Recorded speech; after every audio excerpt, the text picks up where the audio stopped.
This isn't all of them.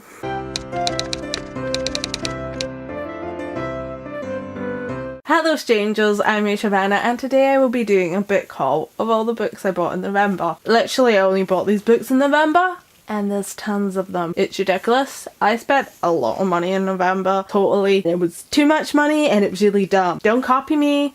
Do not copy my choices. Do not be the person who spends their student bursary on books instead of alcohol. Don't be that person either.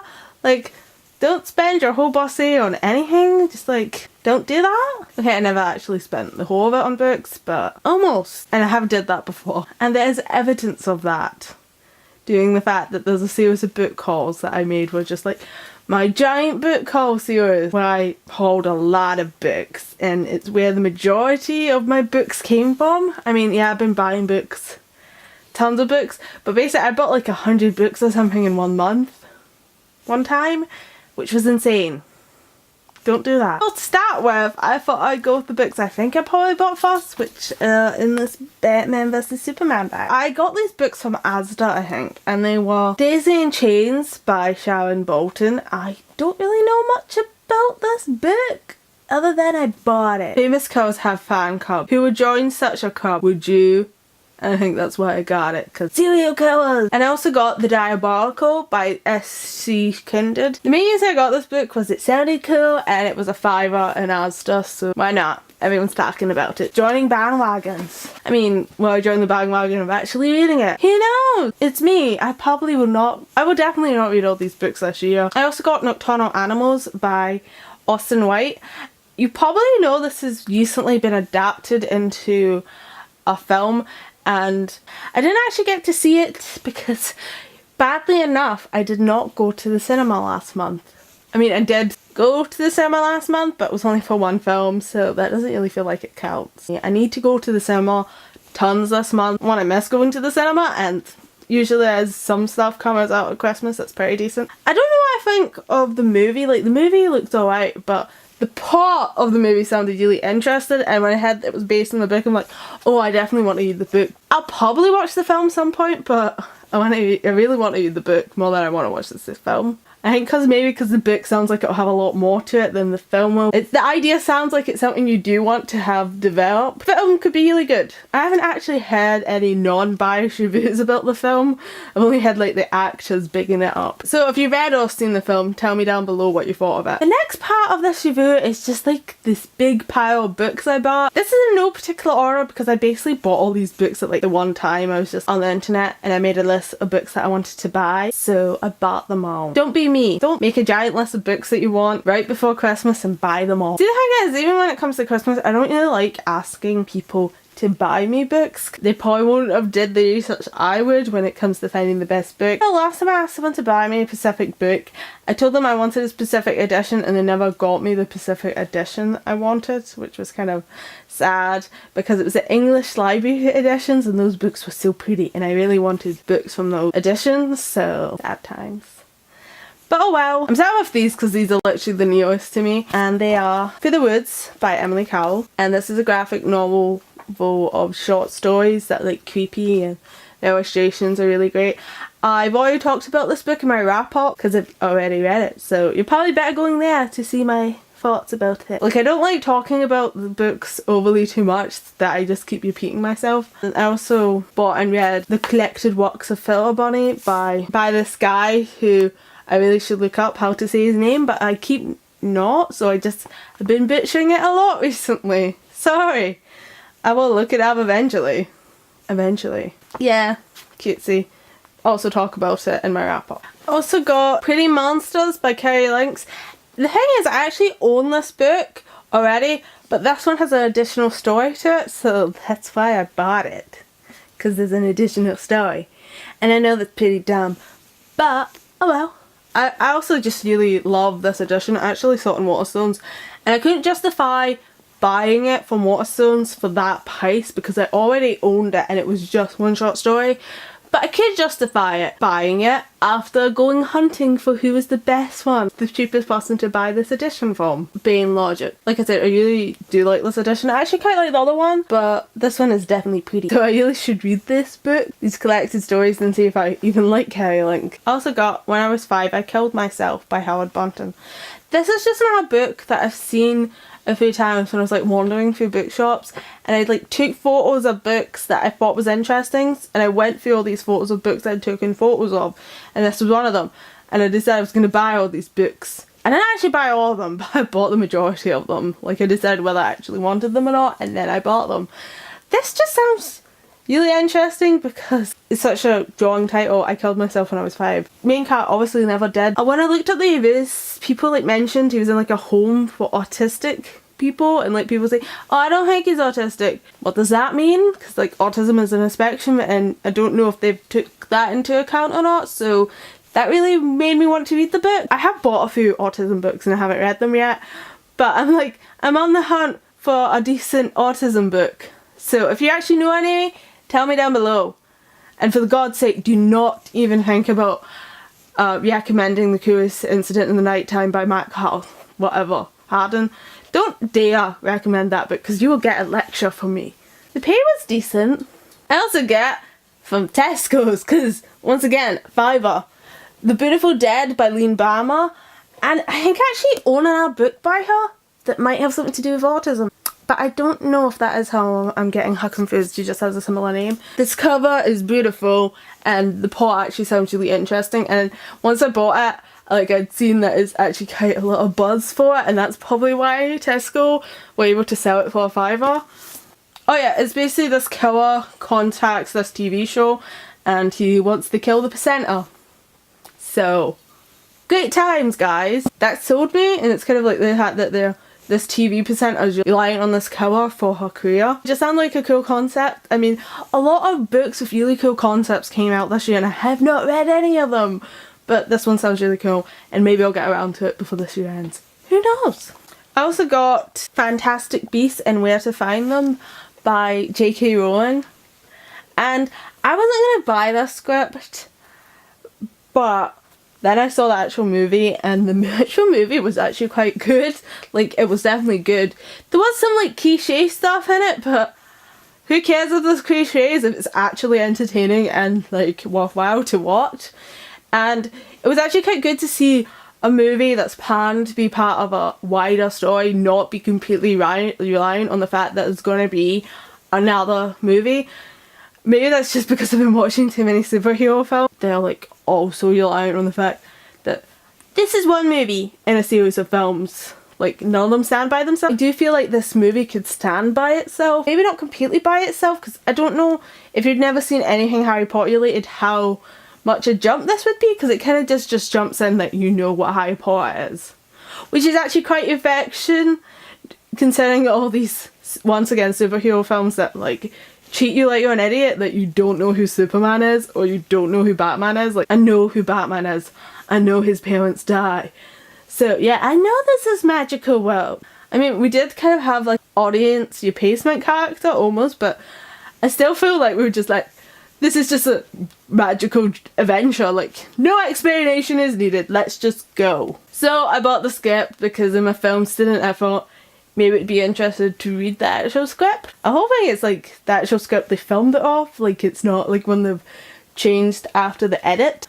And I also got Ellen by Otisia Moshin. I just like rough guess of how to say this author's name, but this is like a book set in, I don't know, this book doesn't say, but there's something very Middle European about the description of this book that makes me feel like that's where it's set. It just says like big city, but then I feel like it's not. It's like set somewhere in Middle Europe. I don't know. I did no research other than the bob.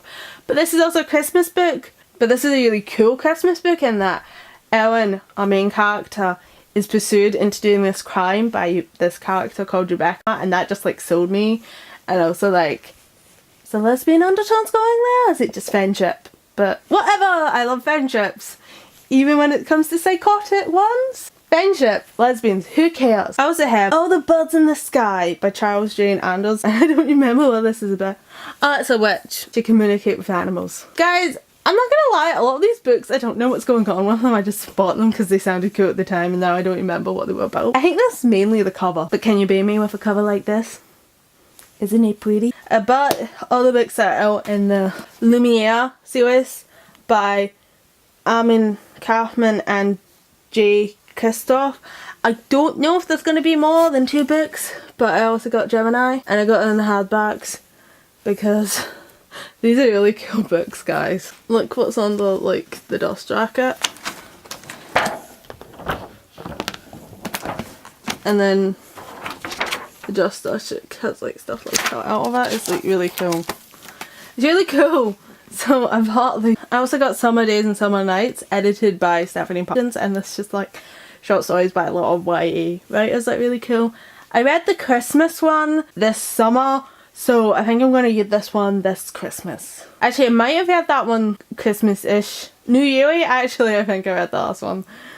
So maybe I'll read this in autumn. I also got The Killer Game by Kirsty McCrae, and this is basically a boarding school where people pretend to kill each other or something like that, and that just sounded really cool and that it escalates. I also got Nocturnums by John Connolly, and these are short stories by him, and I actually bought the second volume of this last month, so I thought maybe I should buy the first volume. I also bought the first 15 Lives of Harry Agnes by Claire North, and this was a big book a few years ago. Everyone was talking about this book, so I decided to finally buy it now because it sounds cool. But the hype's kind of went down for it, so maybe it won't be so expectation when I actually get around to reading it. I also bought The Crooked Kingdom by Leo Bardo. I haven't actually read Six of Crows yet, but I bought it straight away because I'm really paranoid about my books not matching, and I bought Six of Crows straight away when it first came out, so I want them to be the same size as each other. I don't know how many books are meant to be in this series. It might be a duology. I heard someone say the word duology, but I don't know if that's correct or not. I really like the Grisha trilogy, so I do want to get on to this expansion of the Grisha world. I also got Mr. Specs by Danny Winston, and this is a spooky puppet book. Yes, it does remind me of The Night of the Living Dummy by R.L. Sounds, but this is a bit longer, so maybe it'd be more developed than that. I don't know, it's just, I have a thing for like spooky dolls and spooky puppets, kind of extension by that are alive. It's one of my kind of favourite things in horror. Like, you shouldn't be that serious, but there's something really great about it, something I really love. It's all Chucky's fault and X-Files. And I also got A Happy New Year by Holly Barnwell. And this is the last book in the Spinster Cub series by her.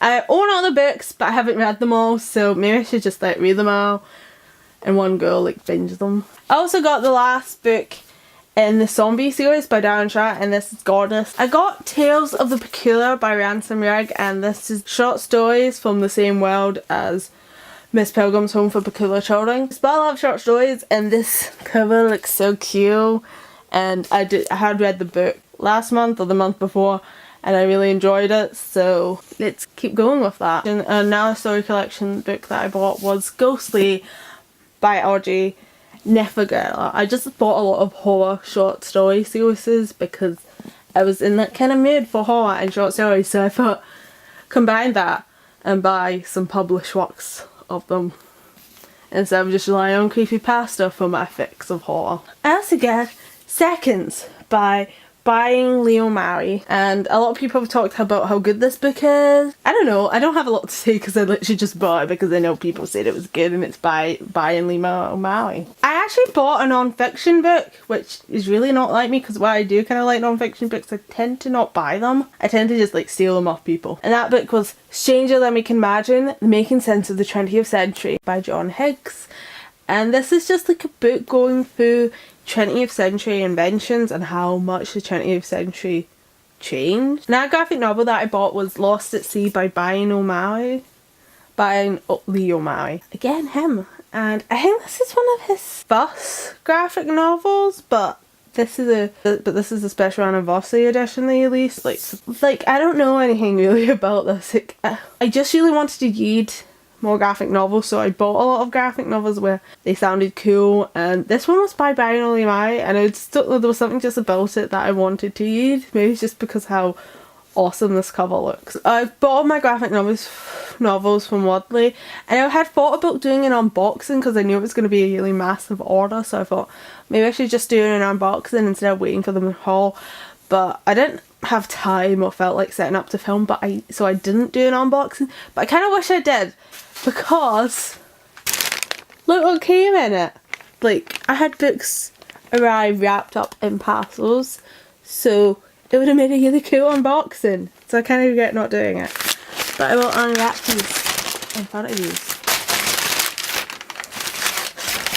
Ooh, what could it be? Yeah, it's 2 books in the Scott Pilgrim series by Leo Barry, and these are the coloured editions, and it's the 1st and 6th that were wrapped up together, which I thought was very strange.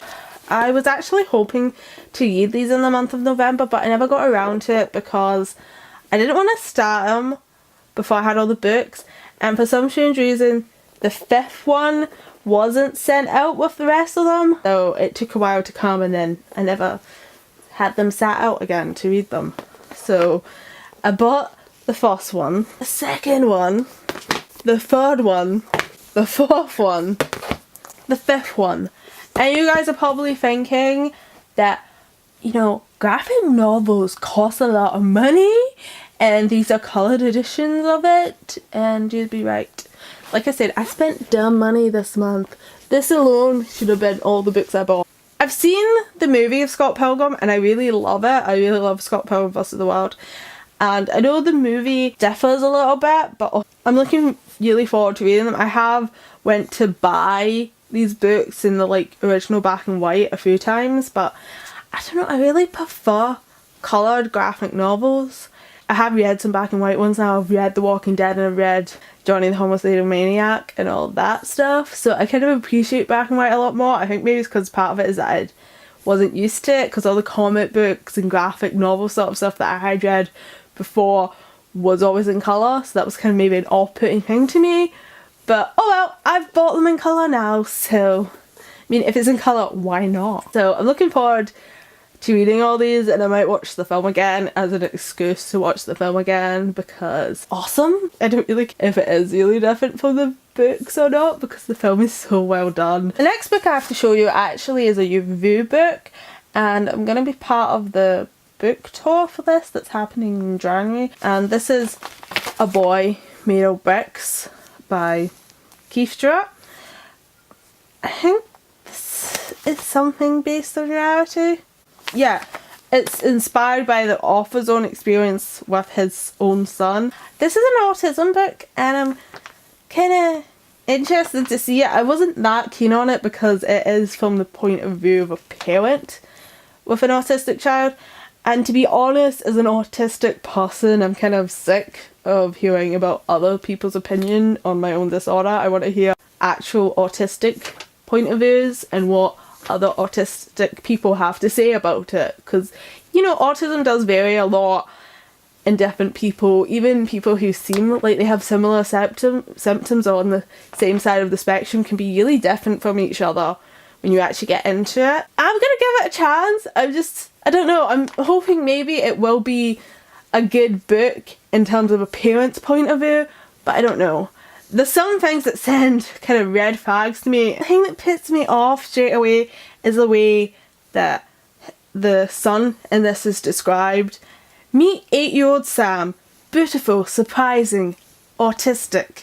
To him, the world is a puzzle he can't solve on his own. See, that language kind of puts me straight off this, and I've seen this book floating about on NetGalley for review, so I don't know, I guess people kept, well, like, not people, but like, I kept getting emails and notifications about this book, and like, fine, I'll read it and I'll review it. I mean, I'm pretty honest about the fact that I'm autistic, and I know tons of other autistic people. The book that kind of stopped me from doing this unboxing a lot sooner is this one, because it came really late. I ordered it like mid-November, and it said it would come on the 19th to the 23rd. Did not come till the 1st of December. No, the 2nd of December. In fact, it actually came the day after I emailed the seller to ask, and then it came straight away, so I don't know if maybe they just like sent me it straight away on first class post or something, I don't know. or it just got lost along the way. And that book was Bird Box by Joss Malerman. This book was sold to me as a horror, but to be honest, reading the description, it sounds like a dystopia.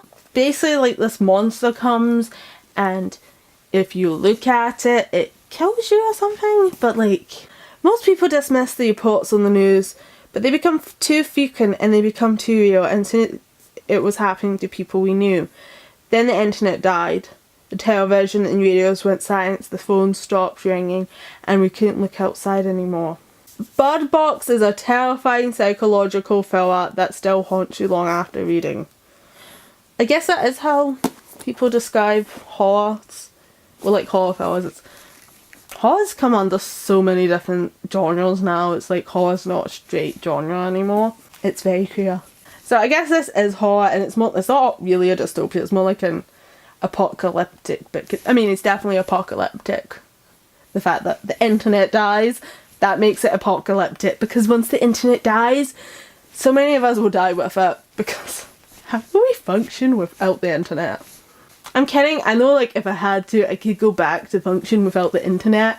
It'd just be really frustrating.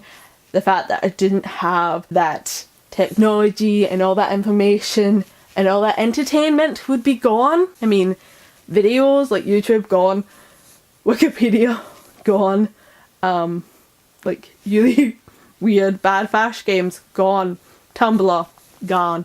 So much wasted time I would no longer be able to spend on the internet. I would have to like do stuff like read. Do you love it how statistically speaking, the millennial generation is actually the generation that does read the most?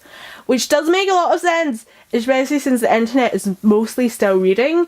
Like, yeah, we do a lot of videos and communication, but you still need to be able to read. Like, as a dyslexic, I can tell you that you still need to be able to read and write to use YouTube. It's really hard to use YouTube without the ability to read and write. It is. And that's how I used YouTube in the early days. It was really hard, guys. Feel sorry for me. So that's all the books I bought in November. I'm kind of like paranoid that there's like another one lurking somewhere and it's just gonna like pop up on me and like say, haha, I'm here. How could you forget about me? But I'm pretty sure that's all of them. And if not, I can just throw it at you in another video. So I will see you guys next time, where I will be engulfed by books. Farewell.